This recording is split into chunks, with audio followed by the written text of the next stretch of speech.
No nosso telejornal de hoje, iremos falar sobre a população brasileira. E para começar, falaremos sobre sua formação.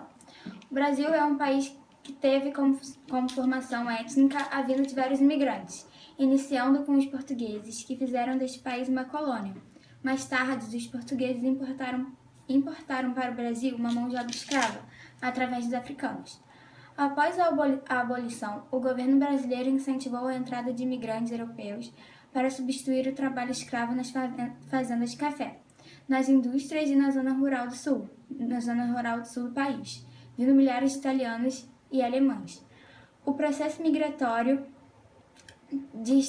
foi de extrema importância para a formação da cultura brasileira, como o idioma português, a culinária italiana e outros. Graças a todos eles, temos um país de múltiplas cores e sabores. Até o início de 1930, o crescimento da população do Brasil contou com uma forte contribuição da imigração, mas a partir de 1934, com a adoção da Lei de Cotas, que estabeleceu o limite da entrada de imigrantes, o aumento da população dependeu principalmente do crescimento vegetativo, isto é, a diferença entre as taxas de natalidade e mortalidade. Como podemos observar na tabela ao lado, segundo o IBGE, na distribuição da população brasileira por cor e etnia, a população branca e negra vem diminuindo e a mestiça. A seguir, a história de imigrante.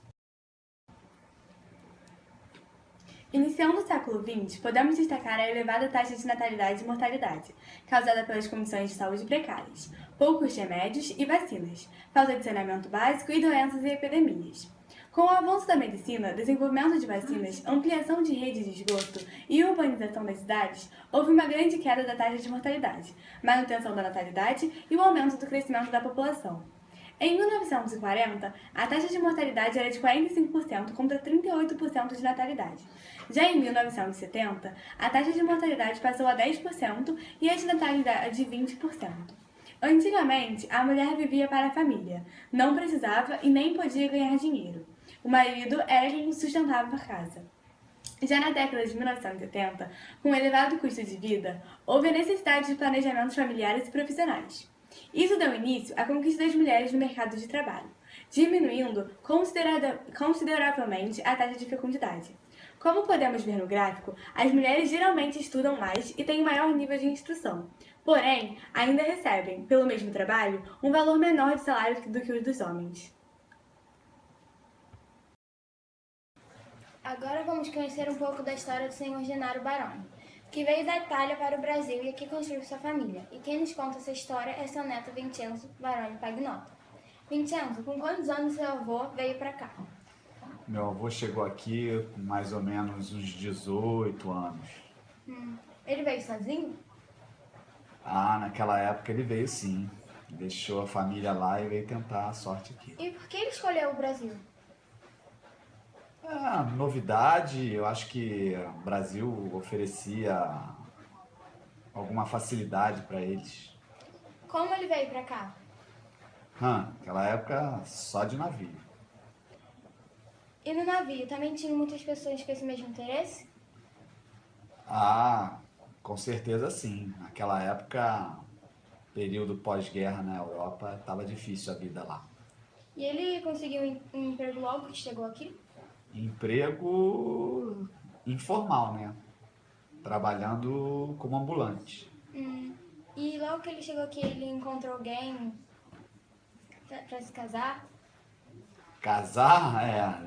Deve ter. Ele se casou, não sei se foi logo, mas ele encontrou logo o amor da vida dele. E seu avô, ele teve quantos filhos? Teve 5. E todos eles moram aqui hoje em dia? Sim, todos os filhos, os netos e os bisnetos. Como vimos na entrevista, o Sr. Gennaro, como muitos outros imigrantes, também contribuíram para a formação da população brasileira. Obrigada, Sr. Vincenzo, pela entrevista. Foi show. Obrigado você. Na década do século XXI, a população brasileira cresceu ao menor ritmo já registrado, 1,17% de acordo com o censo de 2010, divulgado pelo IBGE. Pelo censo de 2000, a população é de 206 milhões de habitantes, sendo 98 milhões de homens e 104 milhões de mulheres, que se distribuem irregularmente pelas regiões brasileiras da seguinte forma: Sudeste, 86 milhões, Nordeste, 56 milhões, Sul, 29 milhões, Norte, 17 milhões e Centro-Oeste, 15 milhões. Apesar da menor média de crescimento já registrada, o índice varia em cada região do país. No Norte, o índice chegou a 2%, graças à migração em busca das atividades extrativas, mineração e indústria madeireira. No Centro-Oeste, 1,9%, alavancada pelo agronegócio e o inchaço de Brasília. No Sudeste e Nordeste, o crescimento populacional beirou 1% e a região Sul, que menos cresceu, atingiu 0,8%. O declínio da fecundidade é o responsável pela desaceleração do crescimento, já que em alguns estados o nível está abaixo da reposição, que é de 2,1 filhos para cada mulher. A taxa de fecundidade, o aumento das expectativas de vida e a taxa de mortalidade têm provocado mudanças na pirâmide etária brasileira, que atualmente encontra-se em equilíbrio. A mortalidade está caindo em função das melhorias de condicionamento de higiene, levando as expectativas de vida de 65 anos. Quanto ao crescimento das cidades, é importante observar que as cidades com mais de 500 mil habitantes são as que têm crescimento acelerado, quando as grandes metrópoles têm sido negativo. Na zona urbana vivem 172 milhões de habitantes, enquanto na zona rural vivem 30 milhões. Por fim, no quesito religioso, o Brasil, apesar de grande diversidade religiosa, segundo o último censo, a maioria da população se declarou católica apostólica romana, em percentual que diminui nas últimas décadas. O Brasil passa por uma mudança no seu perfil demográfico, que vai levar ao envelhecimento de sua população. Em 1980, sua pirâmide etária possuía base mais ampla e topo mais estreito, caracterizando um país jovem. Já em 2010, se torna um país adulto, fase que ainda nos encontramos. Estamos no bônus demográfico, quando as pessoas consideradas economicamente produtivas, entre 15 e 64 anos, é maior do que a parcela da população dependente, menores e idosos que não trabalham. Já a partir de 2034, a tendência é uma reversão desta proporção. E, se continuar nesse ritmo, segundo o IBGE, em 2050 o Brasil será um país idoso. É importante salientar que o envelhecimento de uma população não pode nunca ser visto como fato isolado ou de pouca importância.